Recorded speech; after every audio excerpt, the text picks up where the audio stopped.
Bonjour mes petits loups. Aujourd'hui, frais d'horreur que j'ai écrit moi-même. C'était l'année 1958. Cette nuit-là, il faisait froid, un froid glacial que beaucoup se souvinrent encore. Dans une petite maison, Paul et Clarisse dormaient profondément dans leur chambre d'enfant. À côté, leurs parents, Monique et Albert, étaient eux aussi profondément endormis. Au coin du feu, le chat Milou ronronnait paisiblement. Cette année fut une année difficile, car Paul et Clarisse avaient multiplié les subterfuges pour rendre fous leurs parents. Ils avaient ainsi gâché les fêtes de toute l'année. Par exemple, à l'épiphanie, Paul avait fait exprès d'avaler la fève. Toute la famille s'était ainsi retrouvée à l'hôpital dès le début de l'année. Le 14 février, ils avaient décidé de confectionner un repas pour leurs parents. Ce qui semblait au prime abord une bonne intention s'est vite transformé en cauchemar. En effet, ils avaient prévu de remplacer le sucre par le sel et inversement dans tous les plats qui en nécessitaient, ce qui rendait le repas immangeable.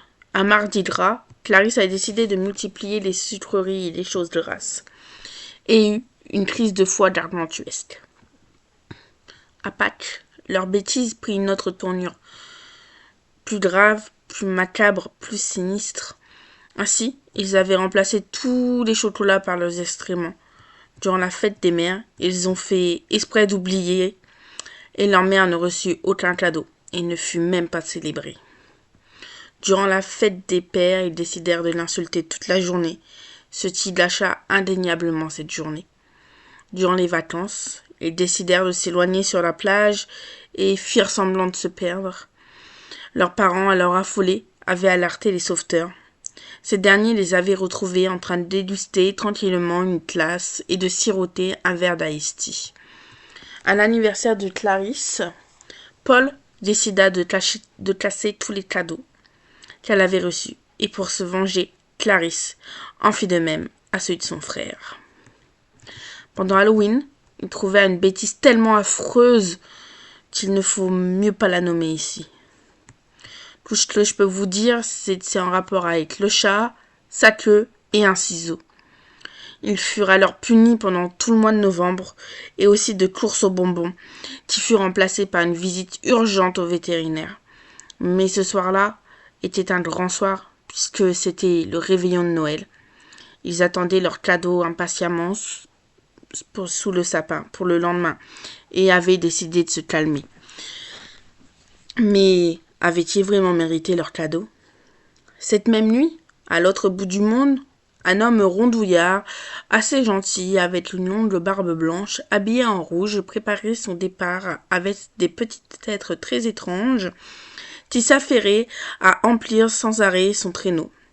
Lui préparait ses reines, et notamment Rudolph, qui, lui seul, savait qui méritait des cadeaux et méritait tout à fait autre chose. C'est ainsi que minuit arriva. Le Père Noël était dans le ciel, exactement au-dessus de la maison de Clarisse et Paul.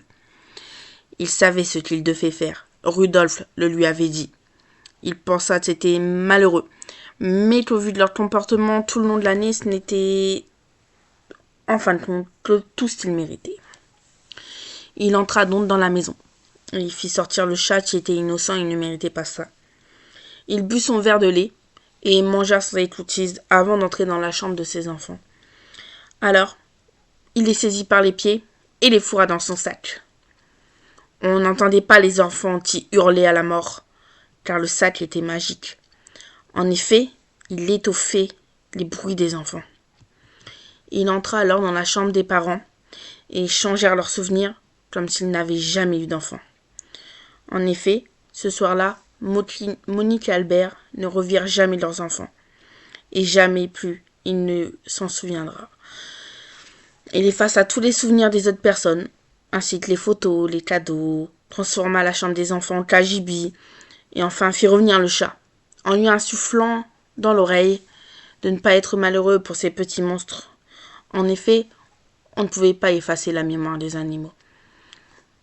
Le chat, qui se souvenait aussi des enfants, mais qui avait sa queue coupée à cause d'eux, se remit alors sur le canapé et continua à ronronner comme si les enfants n'avaient jamais existé.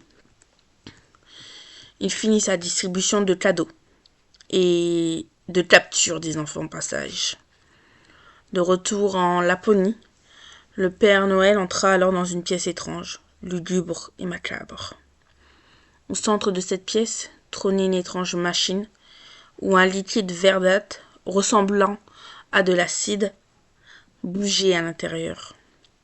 Cette machine était constituée de plein de tuyaux reliés à divers objets. Un ordinateur, un électrocardiogramme et surtout au sac de capture. Le Père Noël déposa son sac à ce tuyau et les enfants furent aspirés à l'intérieur de cette étrange machine. Il s'assit devant son ordinateur et effectua plusieurs manœuvres complexes, qui eut des effets très étranges sur la machine. En effet, le liquide verdâtre se mit à bouillir, brûlant les enfants au passage.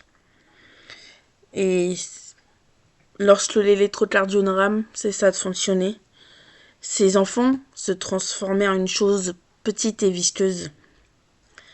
Le Père Noël, qui d'habitude avait un visage si doux et jovial, se transforma en monstre, avec des traits très marqués et cruels. Ouvrit la machine et sortit de cette matière petite et visqueuse. Il ouvrit alors un rideau, derrière lequel se cachait une autre machine, et mit cette matière à l'intérieur, puis se rassit devant son ordinateur. Il recommença ses petites manœuvres, mais dans un sens inverse, et alla se coucher. Le lendemain, les parents se réveillèrent et avaient tout oublié. Ce jour-là, ils eurent une dispute qui mirent fin à leur couple. En effet, Monique accusait son mari de n'avoir jamais voulu lui faire des enfants, et Albert accusait sa femme d'être stérile. Ils se crièrent dessus et décidèrent de se faire une pause, qui pour ainsi dire ne s'arrêta jamais. De l'autre côté du pôle Nord, des petits êtres étranges et habillés en vert sortirent les uns après les autres de cette machine. C'est ainsi que le Père Noël créa ses lutins.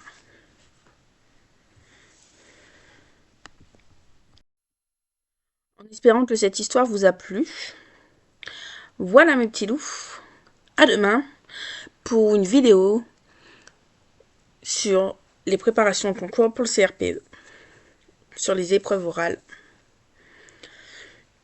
Et vendredi, je vous fais une liste de Noël avec tous les films, toutes les chansons, toutes les traditions à faire au moins une fois dans sa vie. À demain mes petits loups. D'ici là, portez-vous bien.